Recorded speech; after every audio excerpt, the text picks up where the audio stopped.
Hey guys, Paul here with Late Night Games.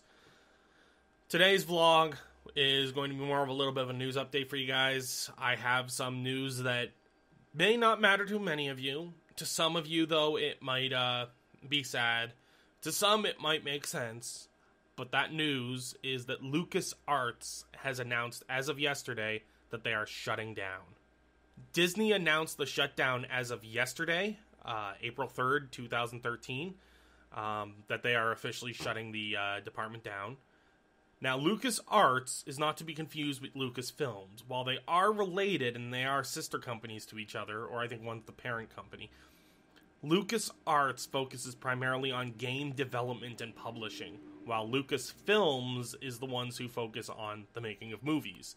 And then, of course, there's Industrial Light and Magic, the visual effects team and graphic design team and editing teams within the Lucas conglomerate.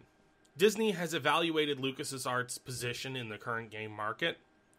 After some of the recent failures, such as Fracture, Star Wars Connect, which wasn't really a failure, but it's got very mixed reviews, and The Force Unleashed 2, a sequel that was unfortunately a letdown to a lot of people, they've decided to shift from the publishing world into a software licensing model. So the LucasArts name will still exist, but only for licensing products out to other publishers and other developers.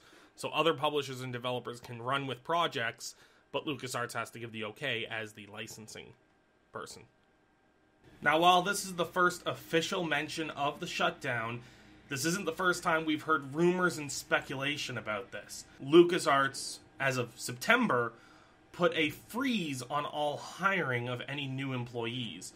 Now, this was the first sign of the end for a lot of the people who worked within LucasArts and Lucasfilms, and this is where they started to feel that this was coming to a close. We started hearing rumors that the studio will be shut down as early as February, but as of yesterday was when it was made official. Oh, looks like the garbage truck's here. Sorry about that, just give me a minute for that noise to subside and we'll continue. So that all being said, back to the point of Disney evaluating their position in the gaming world and shutting down. From a business standpoint, it does make sense. From a humanity standpoint and a fanboy standpoint, however, I am pained. The humanitarian part, mainly because you now have all those employees that are without jobs. Teams have been dispersed, employees have been laid off. This hasn't just affected LucasArts either. This has bled over to Industrial Light and Magic as they were working on the new games that LucasArts was working on in addition to the Clone Wars animated series. Clone Wars animated series finishing, and now these games being scuttled, that's going to end up causing ILM to be unable to absorb the amount of extra resources they have now that aren't on projects. So this is going to cause some layoffs across Industrial Light and Magic as well, which is just more people who my heart goes out to because they're now without jobs in today's economy. That's going to really suck for them. So as I said, my heart goes out to them. From a fanboy standpoint, this pains me because I was really looking forward to both Star Wars Front Assault and Star Wars 1313. Star Wars 1313 looked gritty, it looked dark, it looked awesome.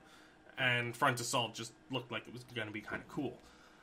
Now, while Disney said publicly it is possible for these games to still be done, since the teams were dispersed, the games as they are have essentially died. It would be a lot like when Perpetual Entertainment was first making the Star Trek Online MMO.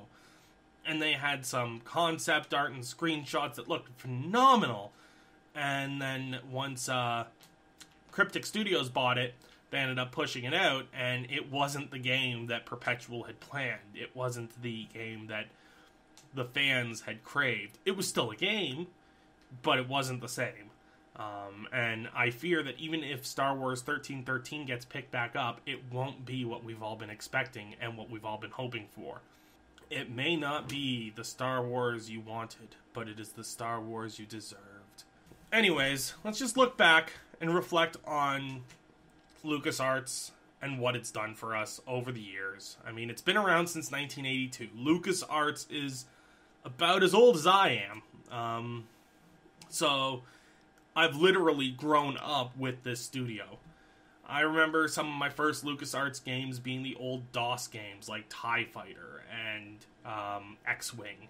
And then once they came out on the Dark Forces game, my god, I played the hell out of Dark Forces. Dark Forces 2 Jedi Knight, a first-person shooter that also incorporated the ability to force choke and force push. The Star Wars movies were good, but those games are what sold me on the Star Wars universe. Not the Star Wars movies, but the universe itself. Now, that being said, LucasArts has done a lot more for the gaming world than just the Star Wars games. LucasArts hit its apex in about the 90s.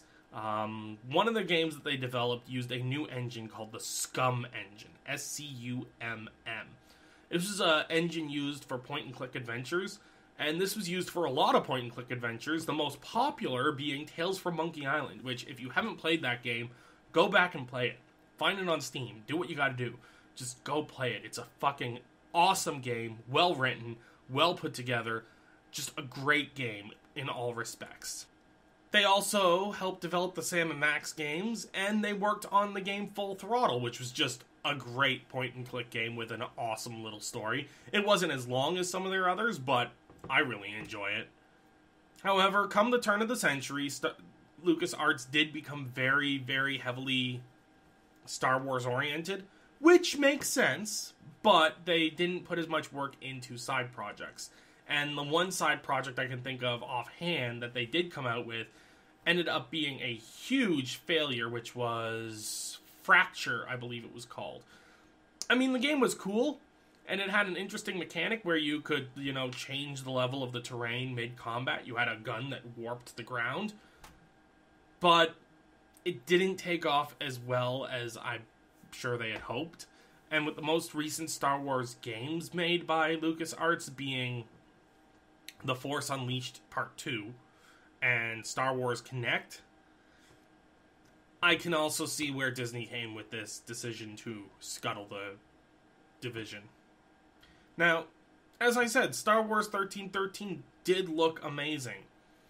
My thoughts, though, is that LucasArts and Disney weighed the options and looked at the possible revenue from this game versus the amount of money that would still need to be put into finishing this game. And weighing those options and seeing how revenue in the past that they were hoping for didn't quite pan out, they made the choice that's the safe choice. Not necessarily the most profitable, but the safest. But that being said, I have a question for you guys today. What was your favorite LucasArts game? Published, developed, and produced by LucasArts. My favorite, going forward from all time, is probably going to be... that's a toughie, actually. Oh... I can't pick just one favorite game. That is because I do hold the Star Wars games so near and dear to my heart. My favorite Star Wars game produced by LucasArts is, hands down, Jedi Knight 2 Jedi Outcast. I love the character of Kyle Katarn. He is my second favorite Star Wars character, my favorite being Dash Rendar. But that's not from a LucasArts game. My favorite non-Star Wars LucasArts game, I'll have to say, is Zombies Ain't My Neighbors. That game was just so much fun, so many random weapons. It was one of the first great zombie killing games I had ever played. A lot of the craziness and kookiness went on to further games like Dead Rising, which has a lot of random awesome weapons. But Zombies Ain't My Neighbors, one of my favorite multiplayer experiences of the Super Nintendo. Now, as I said, guys, leave your favorite LucasArts-produced game in the comment section below. I'm interested to know what you guys liked. And leave your thoughts on LucasArts shutting down. Is it something that really doesn't affect you? Is it something from your childhood that doesn't really bother you nowadays? Does it make sense to you? Also, as a little bonus, I did mention my favorite Star Wars character being Dash Rendar. Do me a favor, send me a PM on YouTube with the game that Dash Rendar was featured in and the console it was on. And if you're the first one to get it right, I may have a little something for you to send you over Steam. Anyways, I will talk to you guys all later. take care. Thanks for tuning in. Make sure to check us out on Facebook and Twitter. Get your questions in for tomorrow's Q&A. I'll be starting to record that tomorrow first thing in the morning. Anything you guys don't get up before tomorrow will still be answered, just not tomorrow. It'll be answered on a later week. Anywho, thanks for tuning in. We'll see you next time.